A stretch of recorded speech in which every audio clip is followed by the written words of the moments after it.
Emocje maja. Pełen rozpaczy, moi drodzy. Wielu z nas będzie wychodziło z poczucia smutku, z poczucia, że złamane zostało serce, z pewnego pogrążenia ze smutku. Ale mogą się zdarzyć również tacy, którzy znów wylądują w takiej pozycji, w takiej sytuacji, zwiną się jakby znów w embrionik, twarz zasłaniając. Będzie wiele takich emocji, moi drodzy, ale to nie jest wszystko dla nas w czytaniu ogólnym, bo to czytanie jest ogólną tendencją na nadchodzący miesiąc, czy już obecny maj. Może nie do końca chcemy w tym momencie myśleć o tym, że czas, o którym niedawno myśleliśmy jako przyszłym, już jest, już nadszedł. Już jest ten czas, w którym powinno coś rozkwitnąć, moi drodzy. Ale co jeszcze? Co jeszcze jest ważne i co jest kluczowe i podstawowe w maju dla nas? Dla nas wszystkich. Moi drodzy, powrót do tematu związanego ze związaniem. Ze związaniem kochanków, ukochanych. Ten temat może wrócić dosłownie. Może ktoś z waszej przeszłości wraca do was. Ktoś, kto był waszym ukochanym. A może wraca po prostu wspomnienie. A może temat ogólnie związany z relacjami uczuciowymi w związku. Kto był czyim ukochanym, ukochaną? Kto był z kim związany? Kto z kim się łączył, moi drodzy? To jest kluczowe. Ale zobaczmy jeszcze, wezmę dwie karty. Zobaczmy jeszcze, co jest ważne i z sobą powiązane wzajemnie w maju. Na pewno ważne jest to, żeby sprawdzić w maju to, co pokazujecie, zanim pokażecie to szerszemu gronu. Żeby się temu przyjrzeć.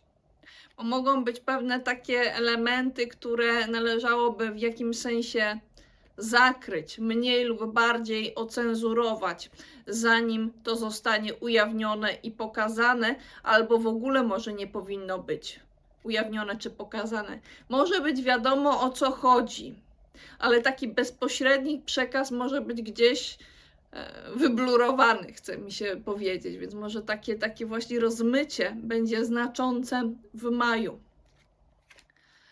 I może to dotyczyć różnego rodzaju przemian, przekształceń, tego, co uchodzi z nas, czy uszło z nas, tak jakby uchodził z nas duch. Coś się, moi drodzy, zakańcza w maju. Coś może wyzionąć swojego ducha. To jest mocna karta, karta śmierci i ona oczywiście może dosłownie oznaczać śmierć, która jest pewnego rodzaju przemianą i przejściem. Na tej karcie możecie to wyraźnie zobaczyć. Możecie pamiętać różne historie związane z tego typu przemianami. Możecie znać ten obraz na tyle dobrze, że nie musicie na niego patrzeć. Ja tę kartę znam na tyle dobrze, że ja dobrze pamiętam, co na niej jest. I możecie powiedzieć, ja dobrze pamiętam to i to, ten czas, kiedy to się zmieniło, kiedy to się przekształciło. Przekształciło się, moi drodzy, jak poczwarka w motyla. Co się dzieje, moi drodzy, z poczwarką? Ona musi w pewnym sensie umrzeć, zanim przekształci się w motyla. To nie jest spokojny, luźny wesoły proces. To raczej nie jest też proces całkiem świadomy. Mogę się mylić, ale szczerze mówiąc powątpiewam, żeby ten robaczek, przekształcając się w kokonie, miał świadomość tego, że stanie się motylem. Może niektórzy będą powiązani z tego typu przemianami i będą mieli świadomość tego, jak to może wyglądać, jak to może przebiegać, ale czuję, że nie wszyscy. Moi drodzy, jest to związane z postacią Królowej Kielichów. Królowa Kielichów jest osobą wrażliwą.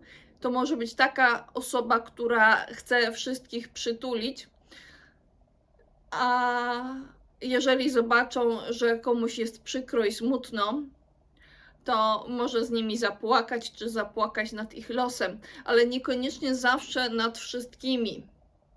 Moi drodzy, Królowę Kielichów wiąże się czasem ze znakiem raka. I w tym kontekście możemy zwrócić uwagę na to, że taka raczyca, ona nie ma w swojej opiece, taka typowa, archetypowa raczyca, wszystkich, tylko tych, których uważa za bliskich, moi drodzy. Co nie zmienia faktu, że jest tu uczuciowość, to jest chęć zadbania o bliskich. I w tej przemianie niejedna Królowa Kielichów, niejedna postać uczuciowa, emocjonalna będzie chciała zadbać o bliskich. Chciałabym się dowiedzieć czegoś więcej na temat tej przemiany.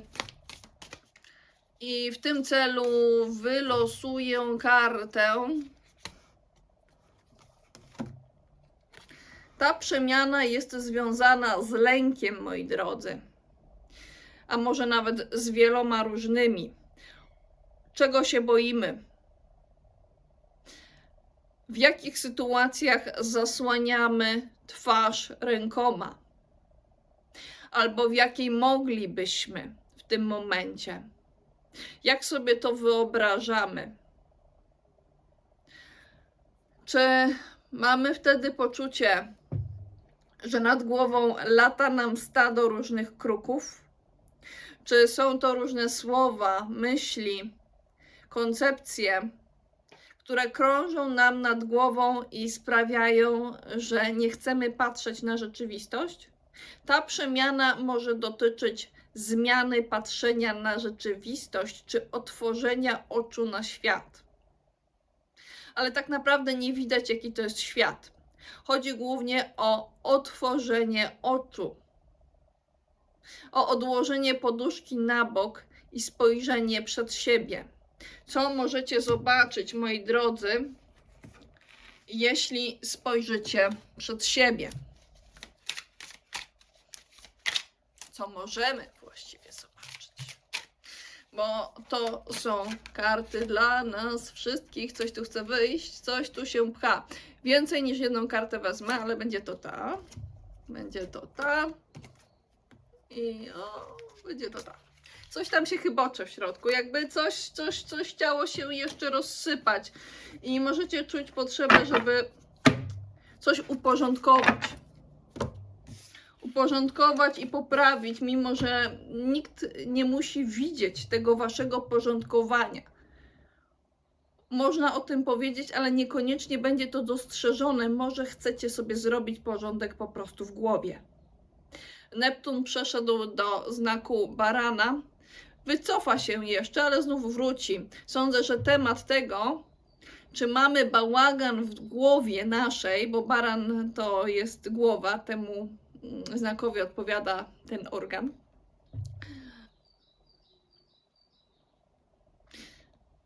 Ten temat nie zniknie, moi drodzy.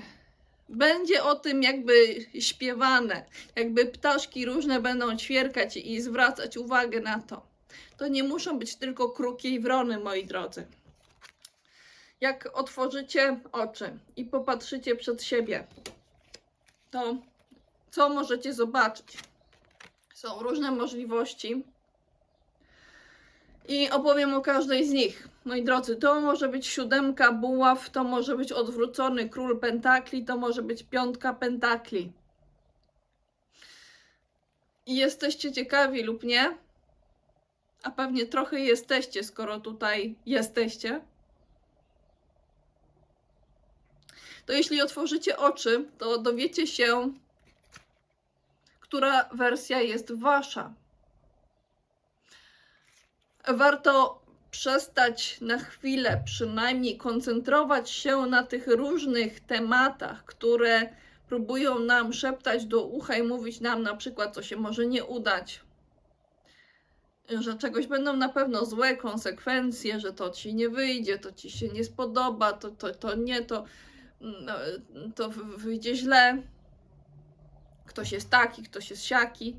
Przez chwilę może spróbujcie tego nie słuchać i popatrzeć na rzeczywistość, zmierzyć się w jakimś sensie z waszym lękiem. Nawet jeżeli trudniej jest w dzisiejszych czasach, może upewnić się, co jest rzeczywiste. A może wcale nie jest trudniej. Może to jest jeden z tych naszych lęków. I może warto otworzyć oczy i zobaczyć faktycznie to, co jest przed nami. Moi drodzy, a może się zdarzyć tak, że przed nami zobaczymy postać, która niewiele ma, która nawet w upalny, ciepły dzień czuje się, jakby stała na mrozie. Stała na mrozie w momencie, kiedy inni spokojnie siedzą w swoich domach, siedzą w swoich przestrzeniach, może siedzą na swoich kocykach, w swoich małych miejscach, mniej lub bardziej trwałych czy czasowych, ale swoich własnych na dany moment. I ta osoba czuje się, jakby była pusta w środku, a w środku znajdowały się głównie kolce. Ktoś niewątpliwie odczuwa brak. I jeżeli otworzycie oczy, możecie to zobaczyć. Możecie również zobaczyć to, że ktoś, kto pełnił w pewnym momencie stanowisko zarządcze, czy takie dotyczące gospodarowania, ale gospodarowania takiego męskiego bardziej, takiego dyrektorskiego, nie do końca ogarnia temat, mówiąc kolokwialnie. Ale w tym kolokwializmie jest pewna prawda, jakby nie jest w stanie wszystkiego objąć. Coś tam się wymyka, coś tam się wysypuje, coś tam wylatuje. Ktoś nie za bardzo jest w stanie z tego czy innego względu odpowiednio rozporządzać materią, czy zarządzać swoją materią, czy nawet materią innych, albo nie był w stanie i teraz próbuję to odwrócić, moi drodzy. Jeszcze mamy 7 buław. Ktoś jest zamknięty, albo coś jest zamknięte i ktoś próbuje się do tego dostać. Czuję, że w jakim zakresie jest to podwójne znaczenie. Będą tacy, którzy będą usiłowali wyjść z więzień dosłownych lub metaforycznych. Więzienie to może być nasze uzależnienie na przykład. Będą starać się wyjść z więzień, żeby znaleźć i sięgnąć po to, do czego nie mają dostępu, będąc w tej więziennej przestrzeni, jakkolwiek będziemy ją rozumieć. Także moi drodzy, przyjrzyjcie się tej karcie. Jeżeli macie poczucie, że temat zamknięcia wbrew waszej świadomej woli jest dla was aktualny, to zobaczcie, co tutaj jest i zastanówcie się, co jest przy was i co jest dla was ważne. Czy to jest miłość, czy to jest przemiana, która czasem wygląda jak śmierć, czy to jest lewiryk, czy to jest obraz kobiety, czy to jest zakotwiczenie w tym czy w innym miejscu, przestrzeni z ludźmi. Czy potrzebujecie być jak rycerz? Czy potrzebujecie na coś spoglądać? Czy czujecie, że musicie zawalczyć o coś, bo ktoś was atakuje? A może macie w jakim zakresie wszystkie te wspomnienia gdzieś przy sobie? Czy widzicie kogoś, kto ma takie wspomnienia i chce coś z tym zrobić? Chce się w jakimś sensie wyrwać. Moi drodzy, wylosuję nam jeszcze kartę, która może mówić o tym, na co możemy tak globalnie czekać. Możemy czekać, moi drodzy, na to, aż coś znajdzie swoje umiarkowanie. Aż przez chwilę przynajmniej nie będzie za dużo, za mało, gdzie nie będzie ponad miary. Będą tacy, którzy mogą po prostu czekać na lekarza, na leki, na to, co muszą do siebie przyjąć, żeby pewien rodzaj równowagi i stabilizacji osiągnąć. Moi drodzy, jedną jeszcze kartę wyjmę i nie będę określała, czego ona konkretnie dotyczy w maju, ale czegoś istotnego w waszym życiu.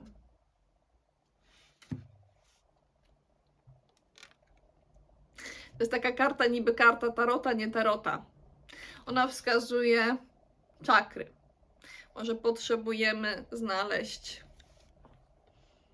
te wszystkie nasze punkty w ciele, w nas samych, czy na jakiejś liście, które dają pewien pełny obraz, dają pewien pełen opis.